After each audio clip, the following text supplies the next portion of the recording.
Statements. What is statements in Java? జావాలో statements అంటే ఏంటి? అండ్ ఆ స్టేట్మెంట్స్ ఎన్నున్నాయి? సో స్టేట్మెంట్ అంటే ఏంటంటే ప్రోగ్రామ్‌కి ఒక పని చేయమని మనం చెప్పే ఒక ఇన్‌స్ట్రక్షన్. ఒక ఇన్‌స్ట్రక్షన్‌ని మనం ఏమంటామంటే స్టేట్మెంట్ అని అంటాం. జావాలో స్టేట్మెంట్ అంటే is an executable instruction that tells the compiler what to perform. Statement అంటే కంపైల్ చేయడానికి మనం సిస్టమ్‌కి చెప్పడం. ఆల్రెడీ మనం చాలా స్టేట్మెంట్స్ వాడినాం. ప్రింటింగ్ స్టేట్మెంట్ వాడినాం. ఇంట్ ఏ ఈక్వల్ టు 10 అని. సో ఒక ఇన్‌స్ట్రక్షన్ ఇస్తా ఉన్నాం గదా! ఆ ఇన్‌స్ట్రక్షన్ కంపైలర్‌కి చెప్తా ఉన్నాం. నువ్వు పెర్ఫార్మ్ అవ్వు. ప్రోగ్రామ్‌ని కంపైల్ చెయ్యి అని చెప్పాలంటే మనం ఓరల్‌గా చెప్పలేం. సో ఈ స్టేట్మెంట్స్ ఇచ్చి చెప్పగలుగుతాం అన్నమాట. So it forms a complete command to be executed and can include 1 or more expressions. So ఇది సింగిల్ ఎక్స్‌ప్రెషన్స్ తోనే ఉంటుంది. మల్టిపుల్ ఎక్స్‌ప్రెషన్స్ తో కూడా ఉంటాయి స్టేట్మెంట్స్ అనేవి. A sentence forms a complete idea that can include 1 or more classes. ఒక sentence ని పూర్తి చేయడానికి ఒకటి లేదా మల్టిపుల్ బ్లాక్స్ వాడొచ్చు. సో ఇలా వాడి ఒక ప్రోగ్రామ్ కి నాకు కావాల్సిన అవుట్‌పుట్ రావడానికి ఇన్‌స్ట్రక్షన్స్ చెప్పడాన్ని మనం ఏమంటాం? స్టేట్మెంట్స్ అని అంటాం జావాలో. Statement is nothing but a instruction అని కూడా అనొచ్చు. స్టేట్మెంట్ అంటే ఏంటి? ఒక ఇన్‌స్ట్రక్షన్ ని జావాలో మనం ఒక స్టేట్మెంట్ అని అంటాం. Okay. So types of statement. Statements అనేవి ఎన్ని టైప్స్ ఉన్నాయి జావాలో? So Java statements can be broadly classified into following categories. Java statements అనేవి ఇలా డివైడ్ చేసినారు. ఒకటి ఎక్స్‌ప్రెషన్ స్టేట్మెంట్, రెండోది డిక్లరేషన్ స్టేట్మెంట్, మూడోది కంట్రోల్ స్టేట్మెంట్స్ అని అంటాం. సో దీంట్లో మోస్ట్ ఇంపార్టెంట్ ఏంటంటే ఈ control statement. So before that theoretical గా ఈ ఎక్స్‌ప్రెషన్ స్టేట్మెంట్స్ అంటే ఏంటి, డిక్లరేషన్ స్టేట్మెంట్స్ అంటే ఏంటి అనేది ఒకసారి లుక్ చేద్దాం. Okay. Now coming to the first statement. మనం చూడబోయే ఫస్ట్ స్టేట్మెంట్ ఏంటంటే ఎక్స్‌ప్రెషన్ స్టేట్మెంట్. ఇవి ఆల్రెడీ మనం వాడుతూనే ఉన్నాం పైన. సో ఇదేమనొచ్చు అంటే like generally it is used to generate a new value. So some values we can assign to value as a variable.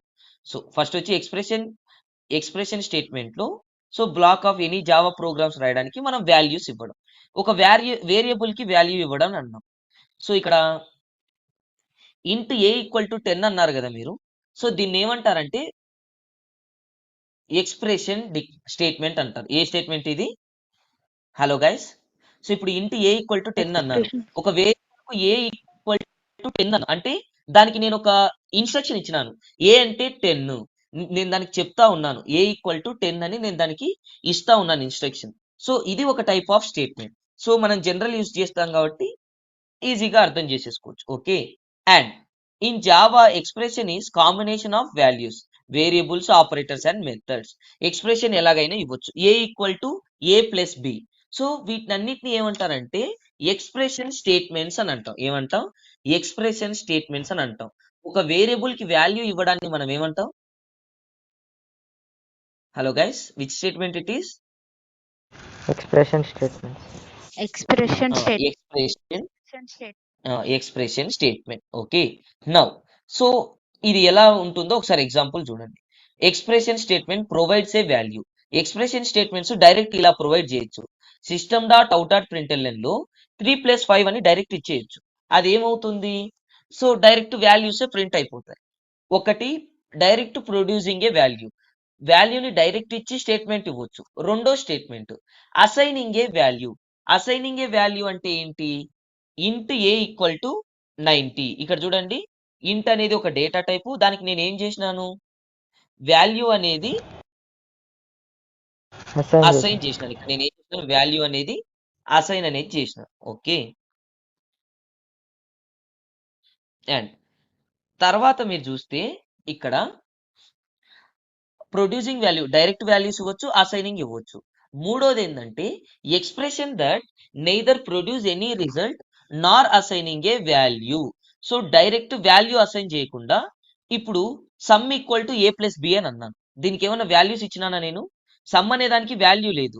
A plus b అని అన్నాను. ఏకి బికి వాల్యూ ఉండొచ్చు. దీన్ని బేస్ చేసుకొని దీన్ని ఇవ్వమని ఇన్స్ట్రక్షన్ ఇస్తా ఉన్నాను. నేనేం చెప్తా ఉన్నాను? ఏకి బికి వాల్యూలు ఇచ్చి దీన్ని బేస్ చేసుకొని సమ్ముకి వాల్యూని రమ్మని చెప్తా ఉన్నాను. ఎక్స్ప్రెషన్ ఎలా ఇవ్వచ్చు? ఒకటి డైరెక్ట్ వాల్యూస్ ఇవ్వచ్చు, లేకపోతే వేరే దానికి అసైన్ చేయొచ్చు. అసైన్ చేసిన వాల్యూస్ ని ఇలా వాడుకోమనొచ్చు. ఇక్కడ నేను కౌంట్ ప్లస్ ప్లస్ అని అంటా ఉన్నాను. బిఫోర్ దట్ ఇంట్ కౌంట్ ఈక్వల్ టు 10. నేను కౌంట్ ని ప్రింట్ చేయమంటే ఇది వాల్యూని అసైన్ చేయడం అంటారు దీన్ని. దీన్ని వాల్యూని అసైన్ చేయడం అంటారు. వాల్యూ ప్రొవైడ్ చేయకుండా అంటే కౌంట్ ప్లస్ ప్లస్ అంటా ఉన్నాం.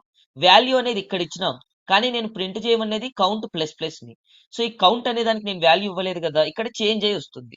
సో దీన్ని కూడా ఎక్స్ప్రెషన్ స్టేట్మెంట్ అని అంటాం. ఇది థియరిటికల్ గా తెలుసుకుంటే సరిపోతాయి. ప్రాక్టికల్ గా ఆల్రెడీ మనం చూస్తాం 1 by 1 కాబట్టి. సో ఒకటి డైరెక్ట్ ప్రొడ్యూస్ ఇచ్చి డైరెక్ట్ వాల్యూ ఇచ్చి ఎగ్జిక్యూట్ అవ్వమనే స్టేట్మెంట్ ఒకటి, ఒకటి వాల్యూని అసైన్ చేయమనే స్టేట్మెంట్ ఒకటి, ఇంకొకటి ముందు దాన్ని బేస్ చేసుకొని వాల్యూని జనరేట్ అవ్వమని ఇన్స్ట్రక్షన్స్. ఇన్స్ట్రక్షన్స్ అంటే నథింగ్ బట్టే ప్రోగ్రామ్ కి మనం చెప్పడం ఇలా చెయ్యి అన్నట్టు. ఓకే, సో ఇలా ఎక్స్ప్రెషన్ స్టేట్మెంట్స్ అనేవి వస్తాయి. ఓకే, సో ఇది థియరిటికల్ గా ఇలా తెలుసుకుంటాం. నౌ సెకండ్ వచ్చి డిక్లరేషన్ స్టేట్మెంట్. సెకండ్ వచ్చి నాకేంటి, ఇది డిక్లరేషన్ స్టేట్మెంట్. సో ఈ డిక్లరేషన్ స్టేట్మెంట్స్ అంటే ఏంటి? డిక్లరేషన్ స్టేట్మెంట్ అనేవి ఏంటంటే, in declaration statements we declare variables and constants by specifying their data type and name. So ఇక్కడ ఏంటి డిక్లరేషన్ అంటే, డిక్లేర్ అంటే ఏంటి? ఒకదాన్ని దీని వాల్యూ ఇంత అని డిక్లేర్ చేయడం, లేకపోతే వేరియబుల్ ఇది అని డిక్లేర్ చేయడం. సో వీటిని డిక్లరేషన్ స్టేట్మెంట్స్ అని అంటారు. సో ఇక్కడ చూడండి డిక్లరేషన్ ఎలా వర్క్ అవుతాయంటే, a variable holds a value that is going to use in Java program. For example int quantity. So ఇక్కడ నేను ప్రోగ్రామ్ రాసినాను కదా, సో ఇక్కడ నేను ఏం చేసినాను, ఇక్కడ ఇంట్ ఏ ఈక్వల్ టు 10 అని అన్నాను. సో నేను ఇంట్ ఇక్కడ మెన్షన్ చేయకుండా కంట్రోల్ ఎక్స్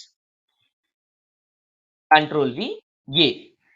సో అంటే ఇప్పుడు ఏమవుతుంది, ఈ ఏ అనేది ఇంటీజర్ ని తీసుకుంటుంది. ఇప్పుడు నేను ఇక్కడ ఏం చేసుకోవచ్చు, ఏ ఈక్వల్ టు 10 అని యూజ్ చేసుకోవచ్చు. ఇక్కడ అంటే ఏని నేను ఒక్కసారి యూజ్ చేస్తాను కాబట్టి ఇంట్ ఏ ఈక్వల్ టు 10 అన్నాను. ఇక్కడ నేను ఏం చేసినాను, ఇంట్ ఏ. ఇది ఒక డిక్లరేషన్, అంటే ఏ అనేది న్యూమరిక్ వాల్యూస్ తీసుకోవాలి. ఇలా ఒక టైప్ గా నేను డిక్లేర్ చేయొచ్చు. Okay, second example, we can initialise A value to variable. ఒకటి డైరెక్ట్ ఇంటూ క్వాంటిటీ అని ఒకటి తీసుకున్నాను, ఇలాగైనా తీసుకోవచ్చు. లేకపోతే also we can initialise A value to variable. For example int quantity equal to 20. ఒకటి ఇక్కడ ప్రోగ్రామ్ కి ఇలాగైనా డిక్లేర్ చేయొచ్చు ఒక వాల్యూని, వేరియబుల్ ని ఇలాగైనా డిక్లేర్ చేయొచ్చు. ఎలా, ఇంట్ బి ఈక్వల్ టు 20 అని ఇలా డిక్లేర్ చేయొచ్చు.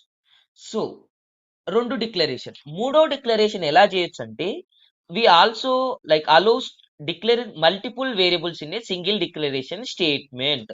ఇక్కడ బాగా వినండి మీరు. ఇప్పుడు మల్టిపుల్ డిక్లరేషన్స్ కోసం ఇక్కడ ఏ డేటా టైప్ ఉన్నాయి అన్నిటికీ?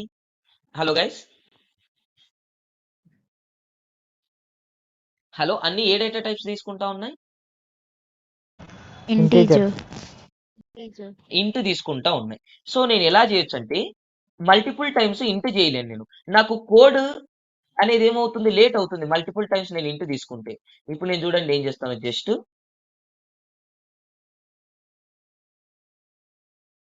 సో ఇంట్ లేకపోతే అవి వర్క్ అవ్వవు. ఇప్పుడు నేను ఏం చేస్తానంటే a comma c comma d comma e comma f comma g. So control S. నేను ఇప్పుడు నేను ఇక్కడ ఏం చేసినాను, డూప్లికేట్స్ ని తీసేసినాను. అన్ని ఒకటే టైప్ ఆఫ్ డేటా టైప్ ని తీసుకునేటప్పుడు నేను ఇలా డిక్లేర్ చేసుకోవచ్చు. ఎందుకు, అన్నిటికీ ఒకటే డేటా టైప్ కాబట్టి. దీన్ని కూడా ఏ స్టేట్మెంట్ అంటారు, దీన్ని డిక్లరేషన్ స్టేట్మెంట్ అని అంటారు. వీటిని వేరియబుల్స్ డిక్లేర్ చేయడం అని అంటారు. ఏం డిక్లేర్ చేయడం వీటిని అంటారు? Variable. Hello guys, variable declaration. Okay, మీకు డౌట్ ఉండొచ్చు ఒకవేళ విన్ అవుతాయో లేవో అన్నట్టు. ఒకసారి ఇక్కడ చూడండి. సో జావా స్పేస్, ఇవి అసైన్మెంట్ ఆపరేటర్ కదా, అసైన్మెంట్ ఆపరేటర్ స్టార్ట్ జావా.